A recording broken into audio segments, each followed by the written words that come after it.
In the weeks following September 11th, 2001, the news media was completely saturated with stories of the terrorist attacks and the repercussions of them.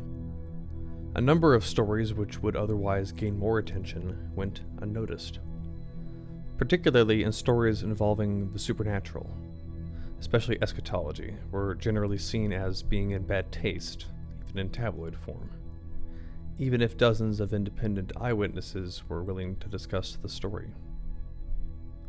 The morning of September 22nd, 2001, was a typical bright, routine, early autumn weekend at the outdoor Fulton Fish Market in the Bronx.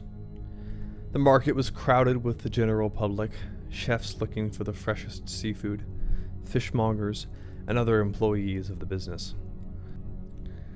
This crowd was stunned into silence when on one particular table, a large, recently caught monkfish, being kept on ice to keep it fresh, opened its mouth and began to scream.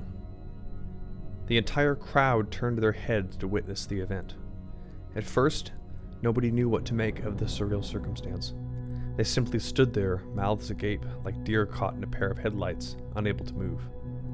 The crowd's paralysis turned to absolute horror, and the monster on the ice stopped screaming and began to shout in a guttural, inhuman, but perfectly audible English. The thing spoke of the end of the world. All panicked. Most ran from the sight, screaming. Some of the fishmongers, being made of sterner stuff, attempted to kill it, stabbing it repeatedly with their fillet knives. The thing was finally silenced when a forklift driver smashed its brain with the butt of a fire extinguisher. The story made it into some local papers, although it was reserved for the entertainment sections. It was soon forgotten. Now only rigorous searches of the deep web reveal more information. These searches are confounded by a copycat case that occurred 2 years later, which was much more likely a hoax created by disreputable people. I've been able to track down a number of the original witnesses. They are eager to corroborate what they saw, although they are reluctant to reveal what things were actually said. Their testimony is incomplete, but they do confirm each other. That thing on the ice spoke of the coming of the end of the world, and it said the end would be portended by a number of signs.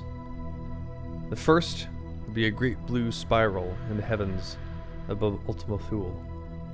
The second would be the appearance of a black-hearted child, son of a 30-year-old mother, in the house of a lion. I believe there are more portents that the witnesses have been unwilling to reveal, although I fear to search for what they may be. For the first two have already happened.